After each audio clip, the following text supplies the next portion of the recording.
Hello, everyone. Good afternoon, good evening, good lunch, good morning, depending on where you are in the world. Firstly, apologies if you hear any strange noises during the stream. My dog is in the room with me, and she's been incredibly needy. So if you do hear any strange sort of animal noises, that's her. However, you might also notice that it's looking rather froggy in here. You know, it's very green, which I think looks froggy. And that's because we mentioned this yesterday and also a couple of streams ago as well. Froggy Friends NFT will be joining us probably in about 8 minutes or so. So they're due to join us 7:10 for a look in depth into their NFT ecosystem, which is 4,444 of the friendliest frogs in the metaverse or NFT world. Anyway, it should be very good fun indeed. And apologies again if you can hear strange noises from my dog.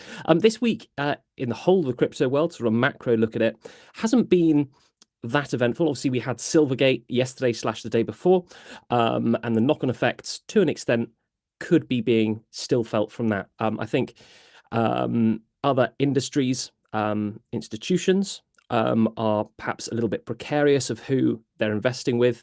There were reports, especially from the Guardian newspaper in the UK, that Silvergate was sort of over-leveraged or had a too large investment with FTX. So still, you know, we're feeling the fallout from FTX still.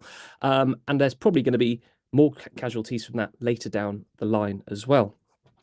We'll just do a couple of simple bits and bobs before we invite Froggy Friends on, which should be very exciting. Yeah, good times. Anyway, here, 2 seconds, is the Bitcoin chart since 2012.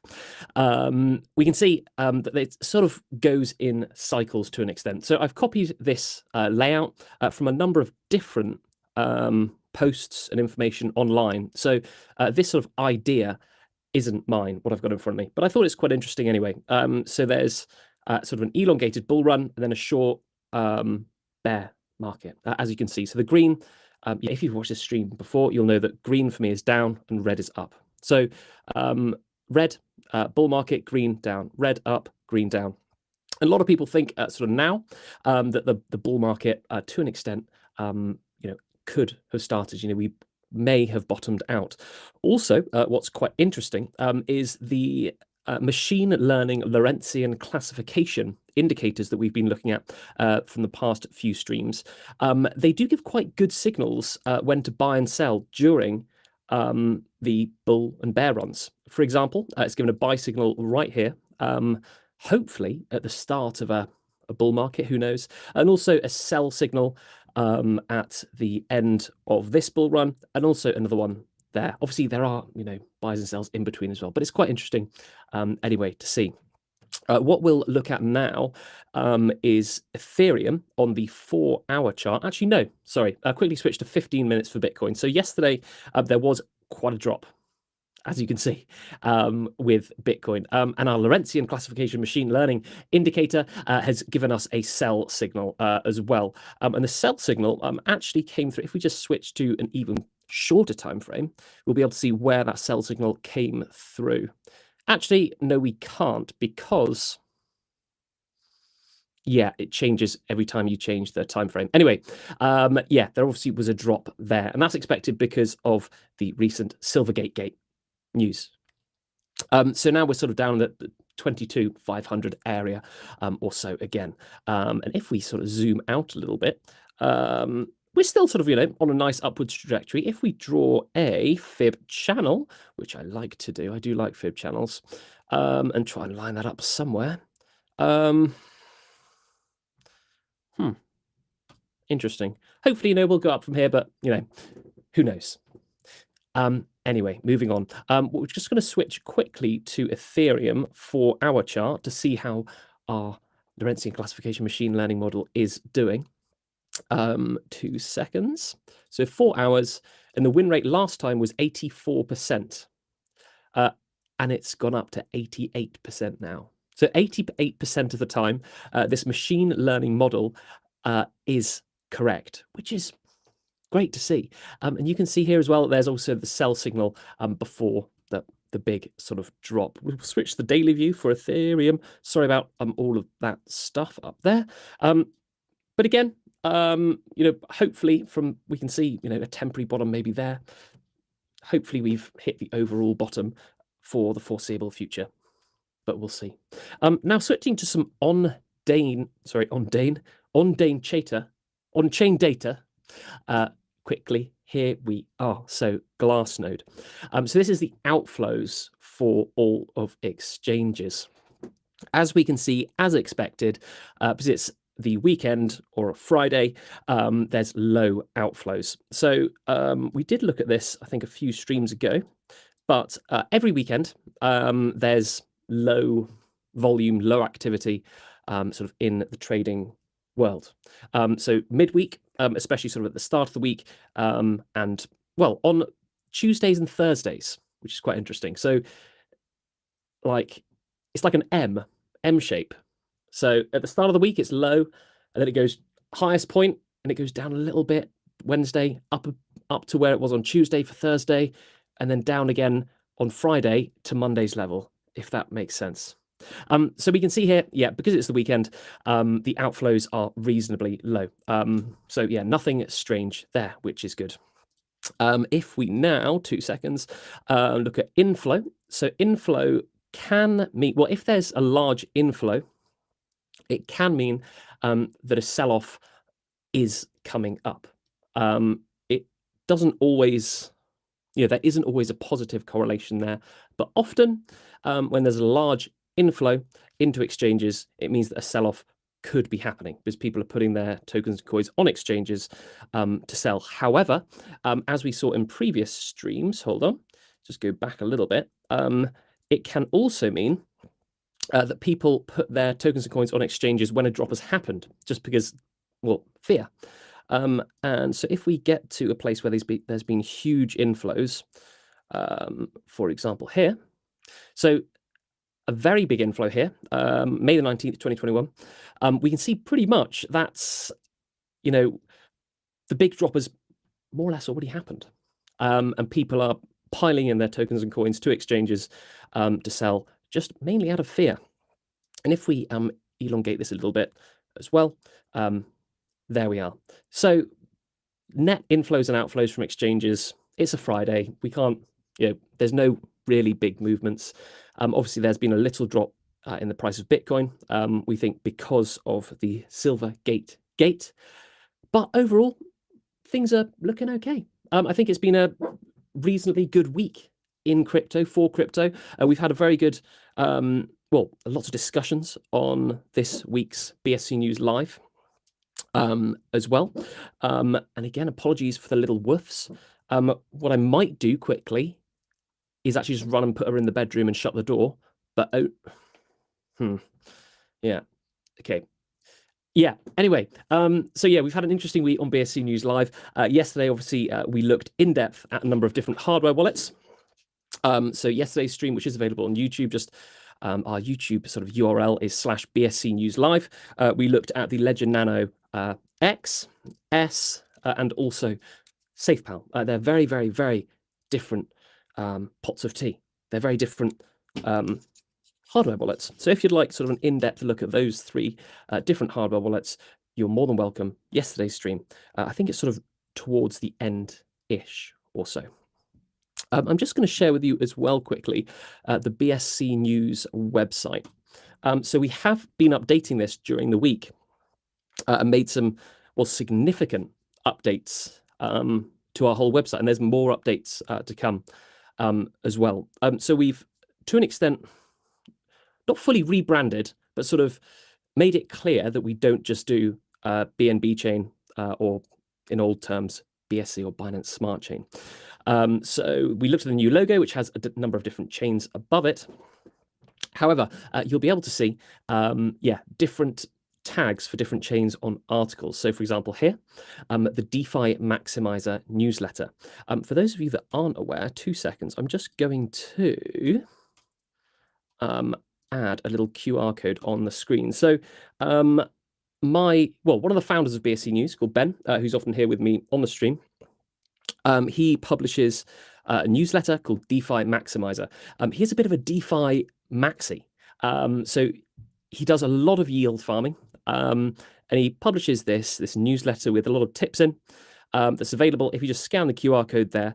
I think you can get like a week or a month's free trial, and then it's, I think, like $5 a month, and it explains exactly sort of what he's doing with his DeFi yield farming, that sort of thing. However, I think you can get a free trial, and the QR code is there. That's quite cool. There we go. And on to our sponsor as well, before we introduce Froggy Friends, which hopefully should be very soon.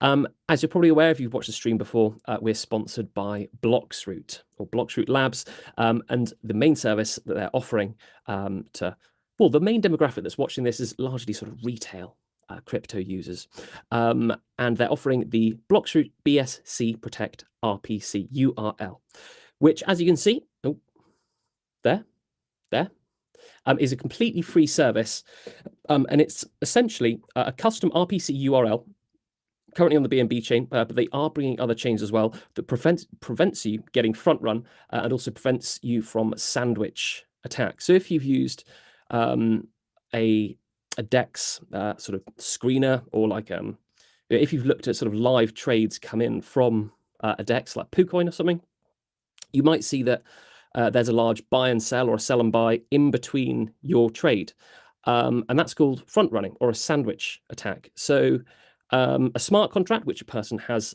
designed, essentially uses your slippage to get the worst possible price for you, and also drain liquidity from that pair's pool. But what you can do, if you just scan this QR code that's on the screen now, it'll take you to a site which will show you how to set up this custom RPC URL in your MetaMask or whatever wallet you're using, and it'll prevent you getting front run, which is great, and it's completely free as well. So no brainer. I personally use it, and obviously you're more than welcome to as well. And we're going to introduce Froggy Friends very soon, and it is looking very froggy with the green behind me. I'm just going to show you something very quickly as well, leading on from the RPC URLs. So on the BSC News website, I'm just going to take the QR code off the screen now, but it will stay on at the bottom. 2 seconds, there we go. If you go to Tools on bsc.news, go down to RPC list, you'll get all the RPC URLs there, all the recommended ones for BNB, Polygon, and Ethereum. All you need to do is literally just click Add to MetaMask, and it'll do it automatically. And that's it. Very, very easy stuff. bsc.news, and hold on, go to Tools, RPC list. There we go. Anyway, with that being said, it gives me great pleasure, with the froggy theme in the background, to introduce to you Fonzie from Froggy Friends. Hello, Fonzie. Can you hear me okay? Hey, Tom. Yeah, I can hear you. Can you hear me all right? I can hear you loud and clear. Yeah, it's great, Awesome. great to have you here. And thank you very, very much for coming on. How's your day been? How's your week been? It's been great. Yeah, thank you for asking. I've been very busy. I'm currently wedding planning. I'm getting married this month. So Congratulations. yeah, Well thank you. done. Well, Thank you. yeah, I'm sure it'll go very well. And yeah, huge congratulations. Yeah, wedding planning is massive. I got 3 brothers who are all married. I'm not married, by the way. so I don't know what it's like. But yeah, I mean, when they were preparing for the weddings, yeah, a lot of work. So best of luck, and once again, congratulations, Fonzie. Well Thank you. done. I appreciate it. So yeah, Froggy Friends, would you like to well perhaps introduce yourself first, maybe a little bit about the team behind Froggy Friends? Yeah, of course. Mango and I are both co-founders of Froggy Friends, kind of leading the way, and we have our a few artists on the team.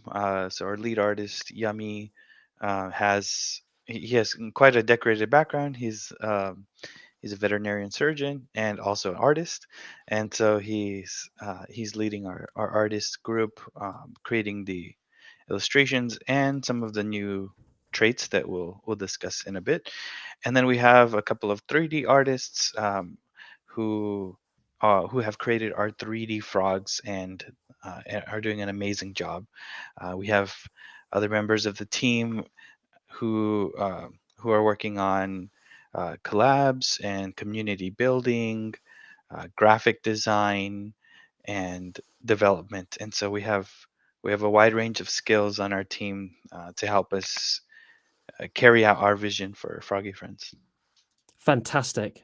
Well done. Now, I'm glad you introduced the artists as well, because from looking quite in depth into Froggy Friends, you've got a very unique style of art, and it's sort of that art style is standardized throughout all of not only your NFTs but your art on your website and Mhm. things. And I know this question might be jumping the gun a little bit, but do you plan to go further than just an NFT PFP collection? I mean, I'm seeing all of this art, and it looks like a cartoon. It looks like a cartoon series. It Um, does, yeah. yeah, I mean, is that something? I know, yeah, we've only just started talking.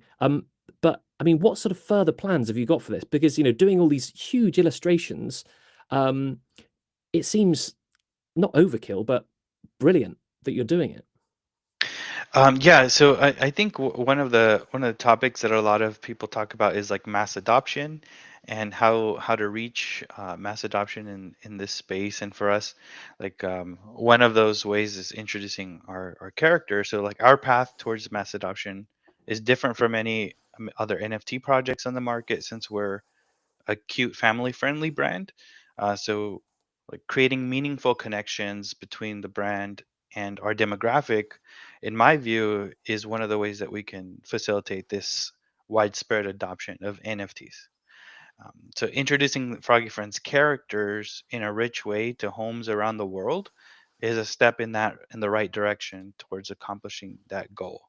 And so if you look at the site, what we've done is we've we've started to introduce the characters. Every page of our website shows a different illustration, and you can kind of start to see what those characters would look like in different stories, different settings. And so this is just the first steps in that path. It's very nice. It is really good, and your tagline being 4,444 of the friendliest frogs. It does come across in the illustrations and in the art.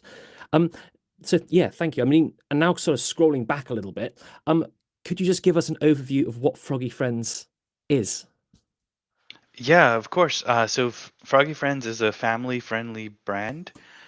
So we, just to give you some context, we Mango and I acquired Froggy Friends in March of last year. The IP rights to it and the community that comes with Froggy Friends was already in place. And so, it had a strong community base, great IP, and we were able to come in and set our vision for the collection and begin building expansive and innovative utility for our holders throughout the year. And so we're actually the first project to introduce 2D, 3D, and pixel versions of your frogs, viewable directly in OpenSea. And so we had a metadata switcher where you can switch through the different versions of your frog. Currently, we're going through um, some renovations with that, and so that metadata switcher will be back um, later this year as we work on some redacted utility. Fantastic. So you said you took it over with Mango. So Mhm. the project before you took it over, was it? I mean, was it successful? Were the community happy? And why did you decide to sort of take it over? Yeah, it Froggy Friends launched March 18th, and then it was not soon after, or not that it was very soon after, around I think March 30 is when we finalized the sale. So we acquired the rights to it, and initially when we started, my co-founder Mango did a lot of the work to build up the project. He built up the community, built up the collaborations with other projects, and prepared everything for the launch. Myself as a as a developer, co-founder, I was able to come in and build the smart contract behind it. And so post mint is when the original founder and artist departed, and we were able to then continue and set our vision for it. And so, like I mentioned earlier, we've hired a team with different skills, a lead art, another, a lead artist, 3D artists, graphic designers, and to really carry out our vision for it. And so that was a seamless transition for us, and that was with both like uh, everyone pretty much on board with it. And so it was very smooth, and we've always made sure to keep our holders, keep the feedback and from our holders as a top priority in everything that we do. Fantastic. Yeah, I'm in your Discord, and it's a very friendly, thriving community. Just an exemplary NFT community. So congratulations. I've seen a lot of the standard 2D art, which you've got for your frogs. And then I've also seen the other art, and the 3D art really interests me, but I'm not sure how or where to access it. So I've seen it quite a lot on your Twitter.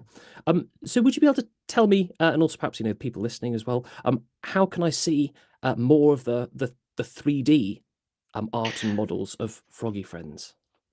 Yeah, so we recently introduced a new traits for the collection. We're undergoing different seasons of traits, and with those traits come brand new traits that our 3D artists are developing. And 3D traits are much different than 2D traits. They take much longer to develop and build out. They have to physically render them inside of their studio. And so as those get incorporated into back into the collection, then we would re-enable the metadata switcher on OpenSea, so you'd be able to go and see them directly there. On our website, in your portfolio page, you would also then be able to download your 3D and pixel versions as well. And so the goal is to have your metadata up to date at all times whenever you make any changes to your frog. Fantastic. Yeah, no, I completely understand with 3D modeling as well, because with the BSC News NFT collection, I designed all the assets there, and that's all done 3D. And the rendering took, well, it's 10,000 collection, and the rendering for each image maybe took up to 24 hours. And I've got a decent-ish graphics card, a 3070 Ti. But yeah, it does take a long time. And sort of getting the textures and things perfect, which what I can see, on your Twitter looks exquisite. It does take time. And it's better to take time and have, and produce something of good quality as well. So however long it takes, that's just how long it takes. But yeah, I'm Yeah. really looking forward to it, indeed. A question as well. So a few live streams ago, I think it was at the start of this week, on Monday perhaps, we basically discussed the NFT marketplace Blur for the Mhm. whole, well, nearly the whole episode.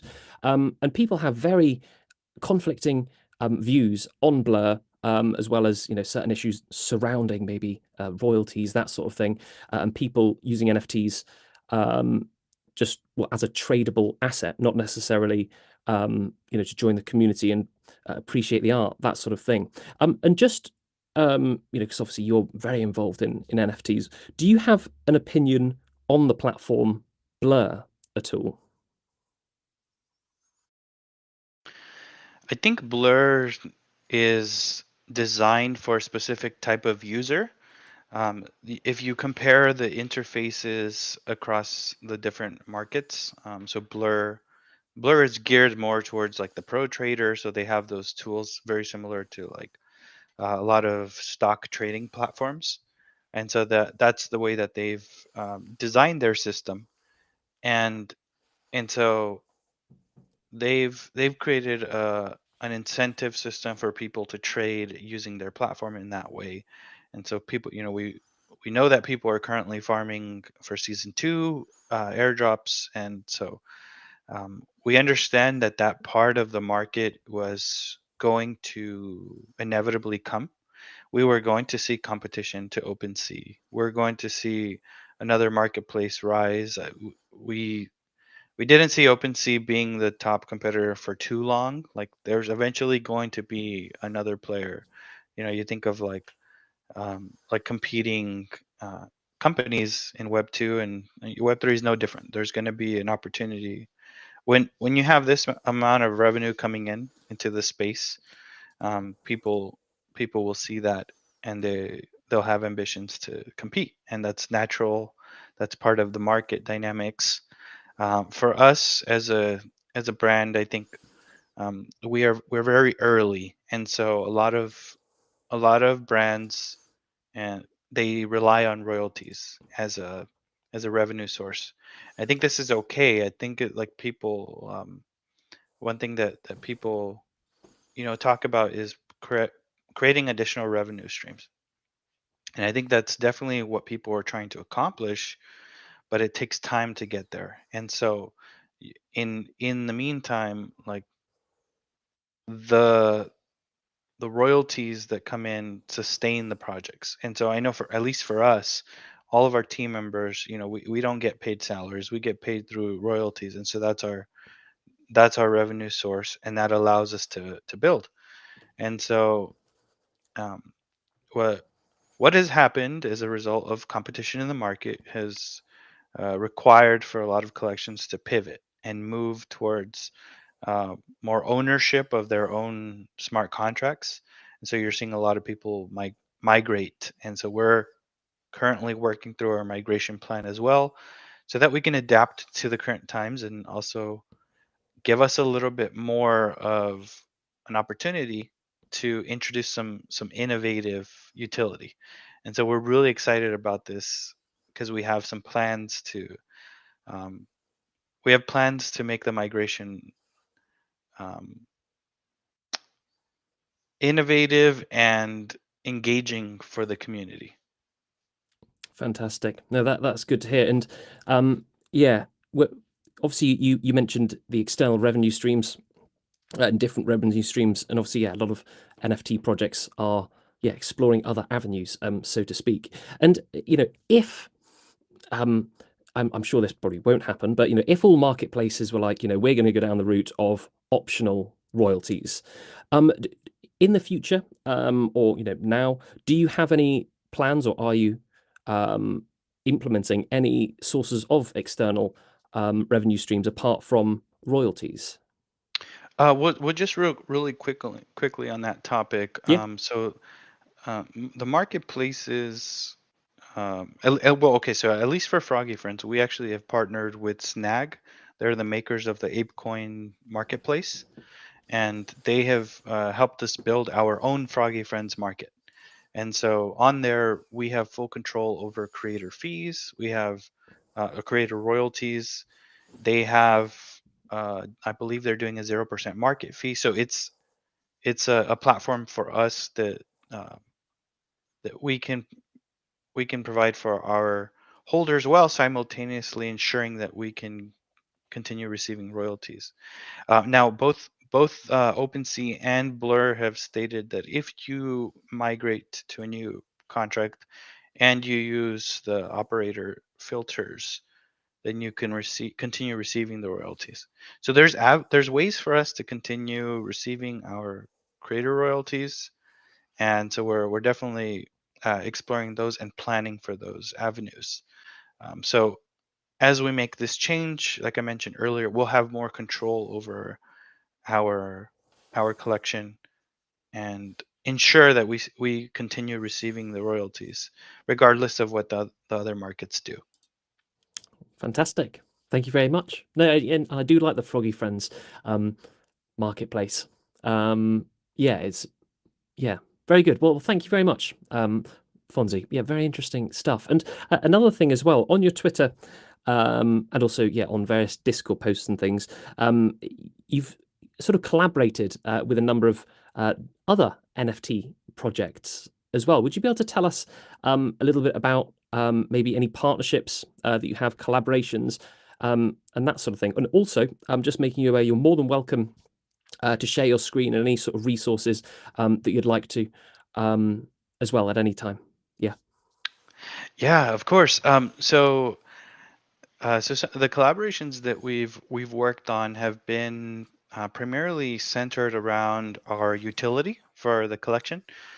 So we've delivered like a wide range of utility that comes from staking Froggy Friends and earning Ribbit tokens. So holders are able to redeem companions and traits with their Ribbit tokens and upgrade their frogs. And some of those companions were our own Genesis friends. So they were original companions created by our team. Others were collab companions, and these were like a Squishyverse friend, Crypto Mori's friend, Kaiju King's friend, um, Cool Dog friend, and many more. We had, I think, over 10 different companions from other NFT projects. And the way oh yeah, there we go. And recently we released the Sappy Seal friend. And so the way this works is our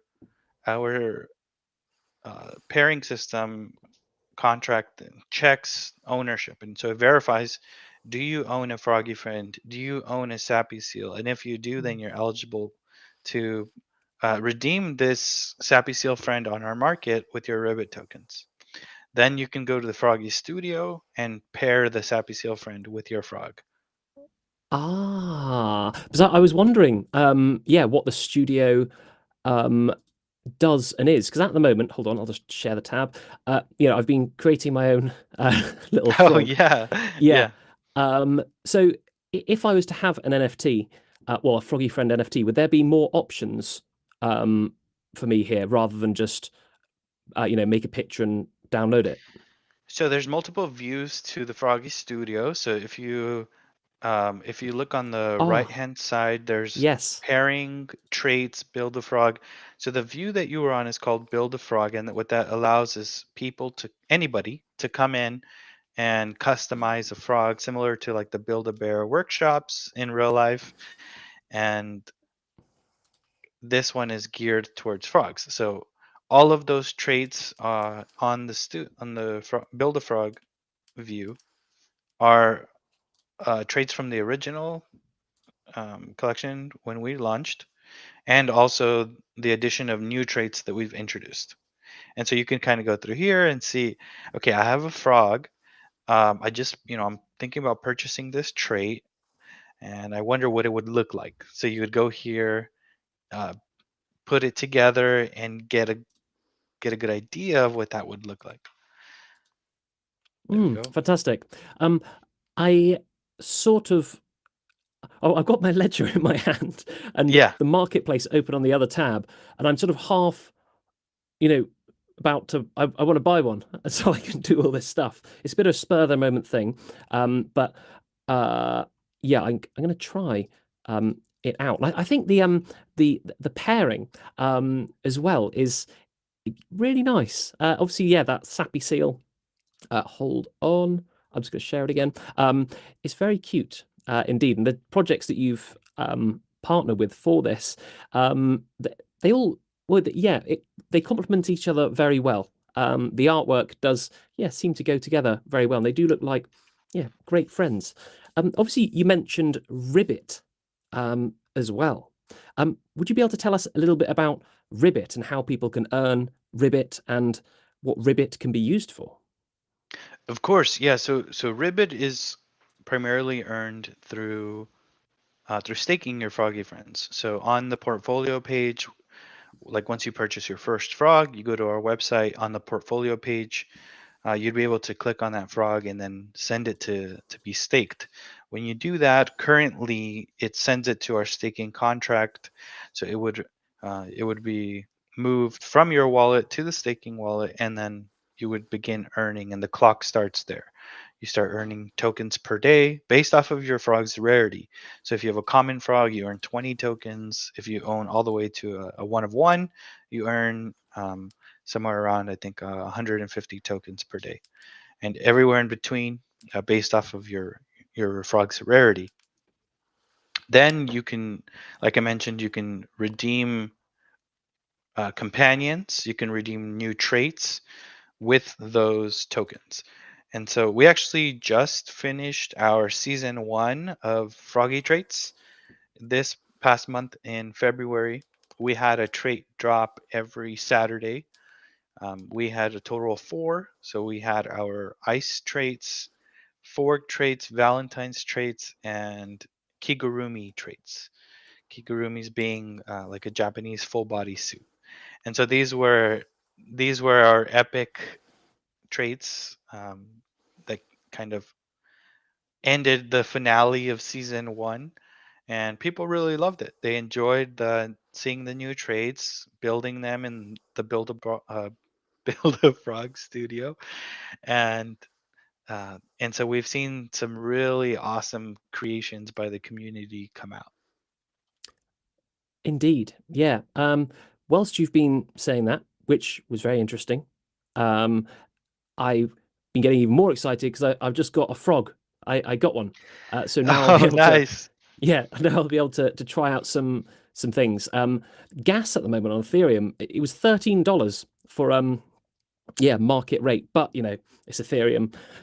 Yeah, it's all fun and games. So yeah, I'm just going to wait for that confirmation to go through and Mhm. all the metadata to do its stuff, and we'll be able to see a sort of a bit more in depth aspects on the website, and sort of how to, well, a bit more in depth on the Froggy Friends website. Also, something that's quite unique about Froggy Friends that I haven't seen on many other NFT projects before is the swap part. So obviously, when you click on swap, this comes up. Would you be able to tell us about this and what swap is?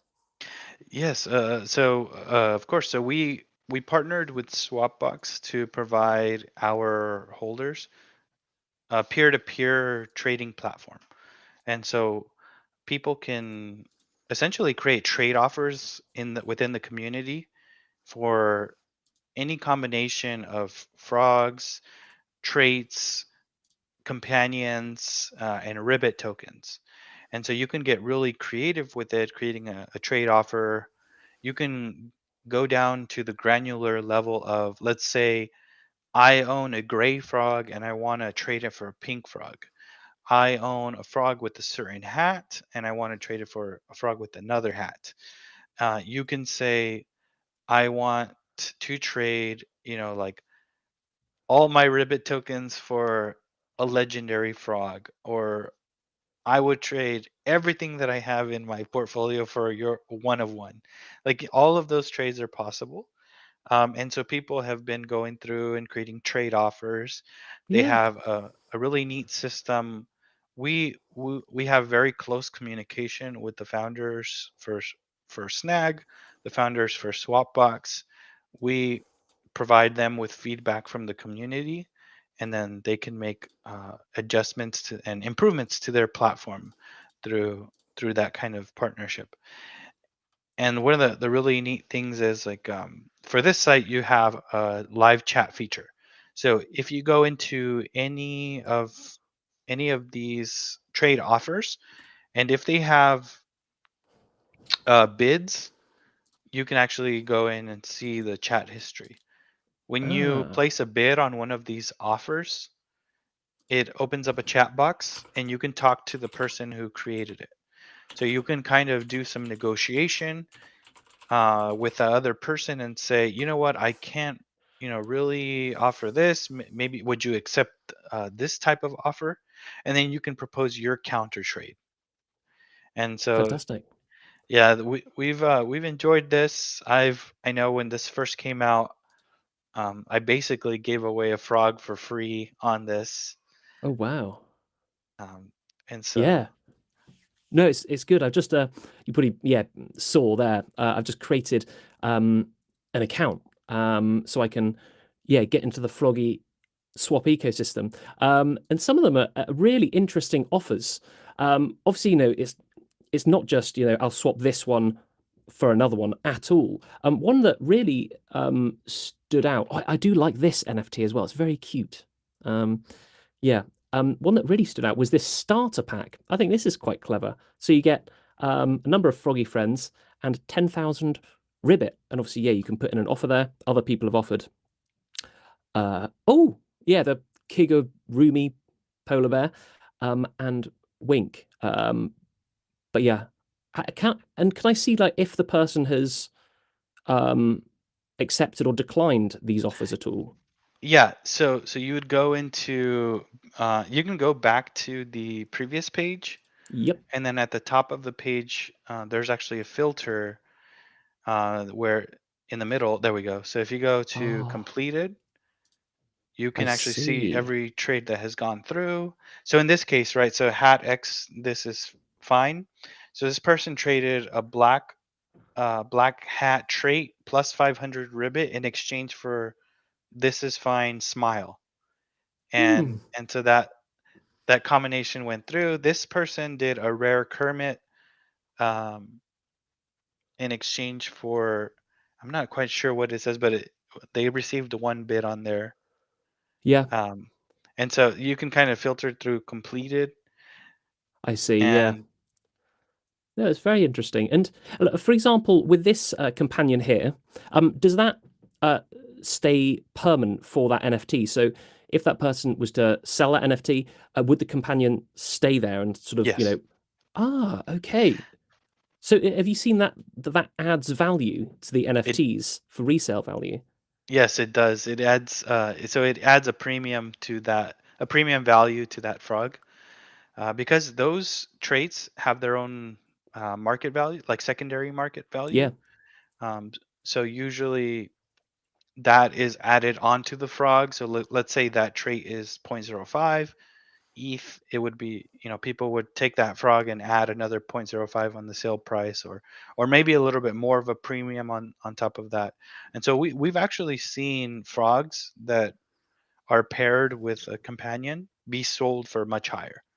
And Hmm. during the beginning of the month in January is when we hit an all-time high of 0.34, Oh, and wow. we got to see some of the traits and or some of the frogs paired with companions be traded for $1,000 or more, and and the um and so these are people who like have been with us since the beginning. We launched these companions in the summer of last year for a very modest ribbit price. And, 1 month, 2 months of staking, people were able to purchase these companions for their frogs.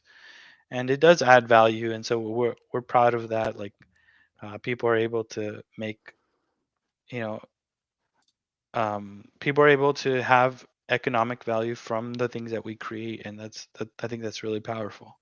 That's good. Yeah. This is my little froggy friend. By the way, nice little He's so cheerful cute. chap. Yeah, I know he's a nice little smiley person. Well, frog. Yeah, yeah. I was wondering as well. Um, oh yeah, Ribbit. Does that have well, not necessarily a monetary value, but um, a value? So is there a token pool or like a pair, tradable pair anywhere, or does it just have value within the ecosystem, and it's essentially just for this, and there's no official, tradable LP made. Yeah, we encourage everyone to use it as a utility token Yeah, within our ecosystem, to be used mainly for redeeming things, redeeming trades, redeeming companions, and maybe in the future other things too. And so that's what we encourage. And one of the really cool things about Swapbox is it solves a lot of the problems for NFT creators.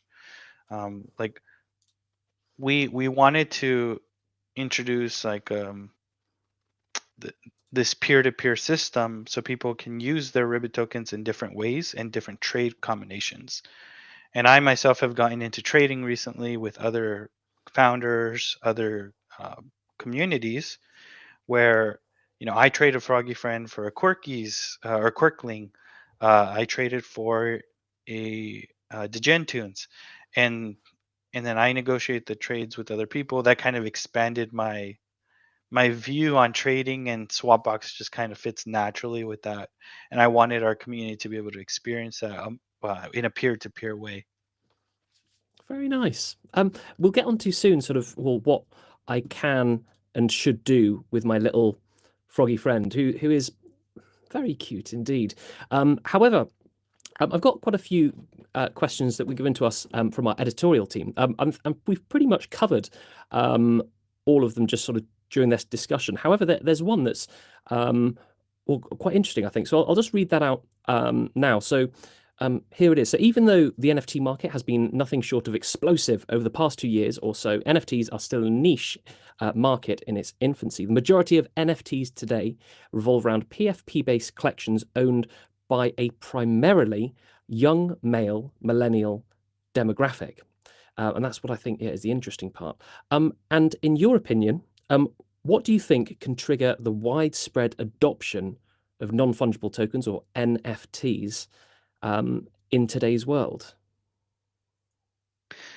Yeah, we kind of touched upon this topic a little bit earlier, but for We us, did. it's creating meaningful connections between Mm, our brand and our demographic. Our demographic is a younger, more family-friendly demographic, and so one of the ways that we could facilitate the widespread adoption of NFTs. So introducing our Froggy Friends brand through the characters to people in various ways is one of those. And like uh, we talked about a little bit earlier, like the illustrations on our website kind of give you a glimpse of what that could be, right? What the characters can be doing and how what kind of storyline they can be participating in. And I think as we mature as a brand, as we grow, we're going to, you know, create different storylines for the frogs and um, fantastic.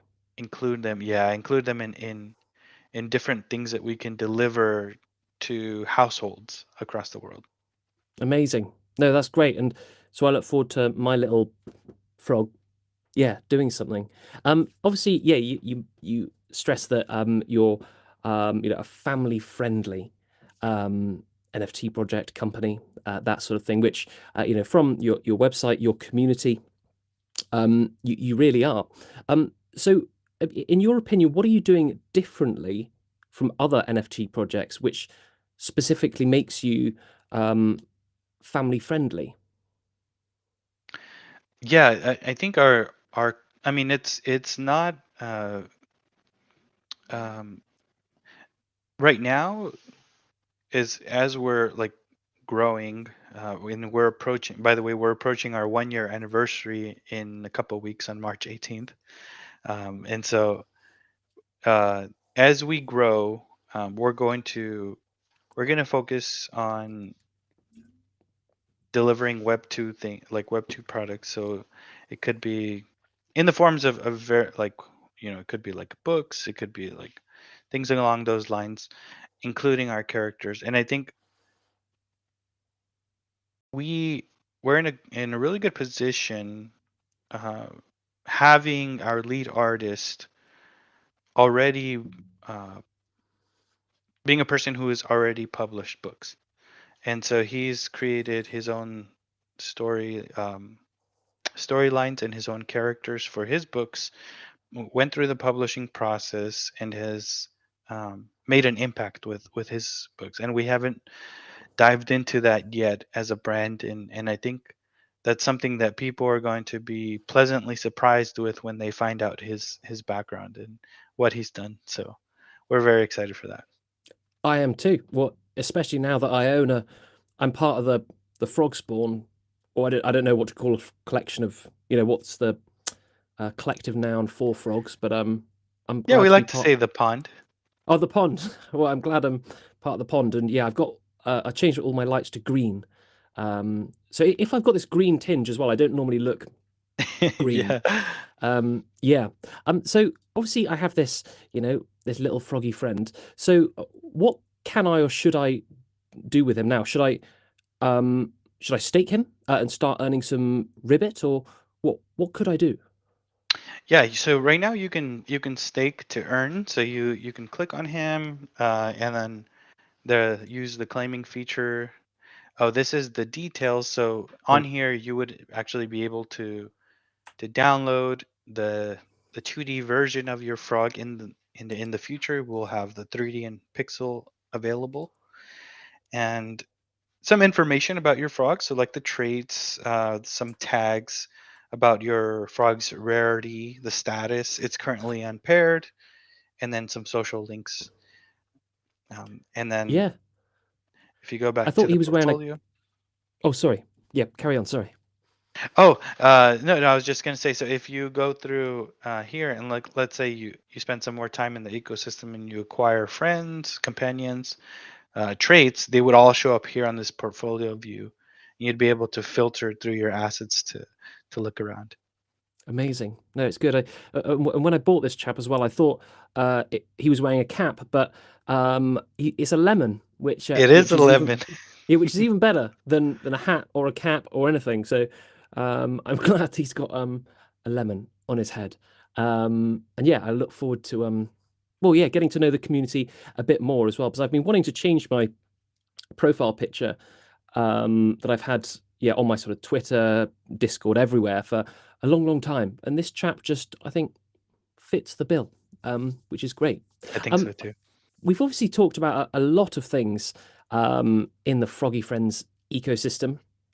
And I look forward to finding out more sort of in the next weeks and months and things. However, is there anything that we've not discussed that you'd like to bring up at all?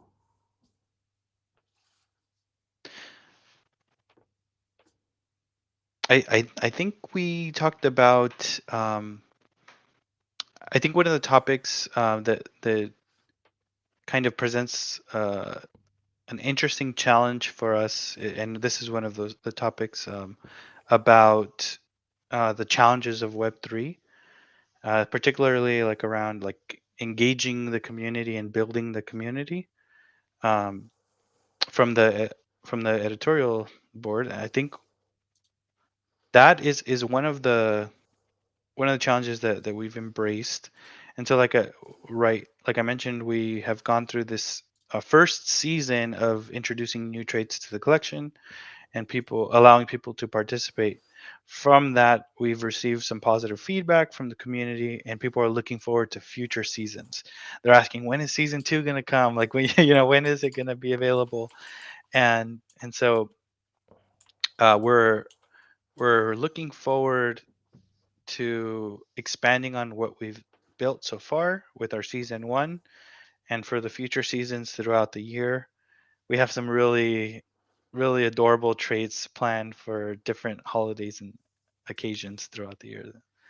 So that's something that holders can definitely look forward to. Most certainly. And scrolling through your Twitter as well, historically, you can see sort of, all the updates that you've done and things. And yeah, I'm now really looking forward to, the future of the pond. I don't know, maybe one day I'll have my own lily pad and be able to, we're gonna have a party on. I don't know what I'm talking about, but yeah, no, it's exciting. I think what you've got is certainly yeah, family friendly, as you say, indeed, which is a very nice feeling. I don't, need to, well, in the Discord, it's not going to be, I know it's a bit of a cliche term, but moon boyish, which is good. And also, I just think the frogs look incredibly cute. But it's been very, very interesting talking to you, Fonzie, about all sorts of things. Obviously, we've covered Froggy Friends in a lot of depth and just general sort of NFT topics as well. Obviously, this has been recorded. It's available on YouTube, hopefully forever. But thank you so, so much for your time, Fonzie. It's been genuinely really, really interesting indeed. And hopefully, yeah, maybe, I don't know, a couple of months down the line, we can do this again. Obviously, I'm going to be active in your Discord and things now that I'm a frog. But yeah, I mean, before we say cheerio, is there anything, that we've missed off, or anything last that you'd like to say? Yeah, I just want to say I appreciate the opportunity to come on here and be able to chat with you on BSC News, and I've enjoyed the conversation, and yeah, looking forward to hopefully another one later on this year. Most definitely. Well, thank you very much again, Fonzie. Have a wonderful weekend, and yeah, enjoy the weekend and relax a bit. And best of luck and congratulations again with the wedding. Thank you, Fonzie. Thank you. Fantastic. So that was Fonzie. I'm actually going to change the lot. No, I'm not. So yeah, that was Fonzie from Froggy Friends. And yeah, very, very interesting. I don't just want to say project, but ecosystem. Indeed. And obviously, I now have a frog. I'm going to be changing my current profile picture to a froggy friend. And yeah, hopefully, sort of on the next live streams and things, I'll be able to tell you about how my journey as a frog is going. Obviously, BSC News Live, we're live every weekday at 7 p.m. UTC on our Twitter, which is at BSC News, and also YouTube, which is at BSC News Live. We're also live on Trovo and Rumble, which is BSC News Live as well. And you're obviously more than welcome to watch it there. However, primarily our main platform that people watch it on, recorded and also live, is Twitter. But then YouTube is the place if you want to, type some comments as well. We also stream on Twitch if you want to watch there, and that's BSC News Live as well. Anyway, thank you so much again, everyone, for joining us. Please do join us again every weekday, 7 p.m. UTC. Same time, same place. We discuss everything in the crypto space. But have a good weekend, everyone. Take a break from crypto, maybe see some family, friends, get some fresh air. It's very, very important. Health is wealth. Bye-bye, everyone. Speak soon. And again, a huge thanks to Fonzie and